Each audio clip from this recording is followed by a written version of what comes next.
আচ্ছা দোস্ত, তুই যে দিন দিন সুন্দরী হয়ে যাচ্ছিস, হ্যাঁ, তোর রূপের রহস্যটা কি বলতো? সেরকম কোনো রহস্য নাই, বুঝতে পারিস? আমি সেরকম কিছু মাখিও না, না ধর ওই ক্রিম টিরিম মাখি। তো আমি যে ক্রিম গুলা মাখি সেটা তুই কোনোদিন মানে বাপ জন্মে চোখেও দেখিস নি। আর এগুলোর দাম যদি তোরা শুনিস তাহলে তোরা মানে উষ্টা খেয়ে পড়ে যাবে এরকম। আর আমি যে ফাউন্ডেশনটা মাখি সেই ফাউন্ডেশনের দাম হলো তোর কমপক্ষে 10,000 টাকা।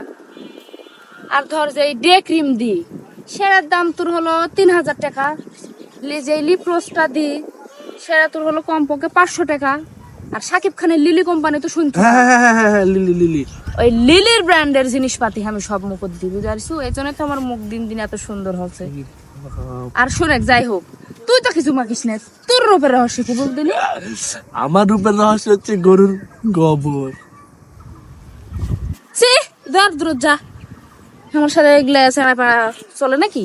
আমি এত দামের ব্র্যান্ডের জিনিসপাতি ইউজ করি আর আমার সাথে গরুর পটে ইউজ করিস তুই? সে